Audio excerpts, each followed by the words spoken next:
Caitlin Clark detailed why she's excited to play for new Fever coach Stephanie White.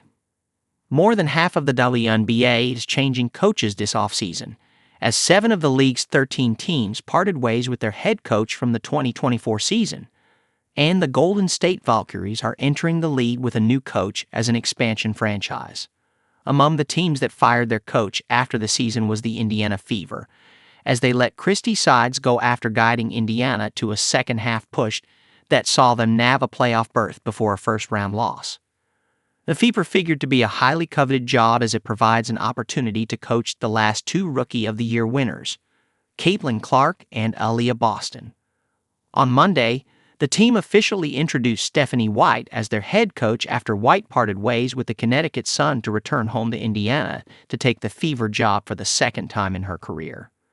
This time, White takes over a roster that has a ton of talent, and in her intro presser, she stated her belief that Clark and Boston can be the best guard-big tandem the WNBA has ever seen.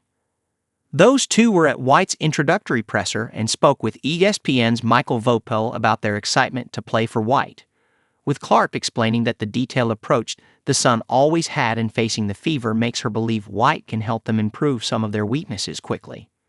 "We know how much of a legend she is in Indiana," Clark said Monday. "I think that's really cool. Playing against her, I would say I felt like her teams always had the best scouts against us.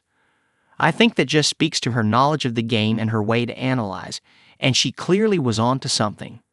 Hopefully, in turn, now that she knows how to stop us, that should be a good way to know how to help us beat certain things as well."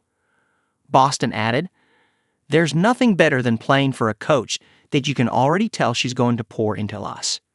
She knows the talent that we have, and I'm super excited to get out on the court. You can feel the intensity already." White will have the next 6 months to self-scout the Fever and identify the areas they can improve for 2025, as the expectations will only get bigger for Indiana. At the very least, White believes her young star duo is only scratching the surface, and if Clark and Boston can level up in 2025 together, Indiana will have a chance to be a real threat to the WNBA's top 4.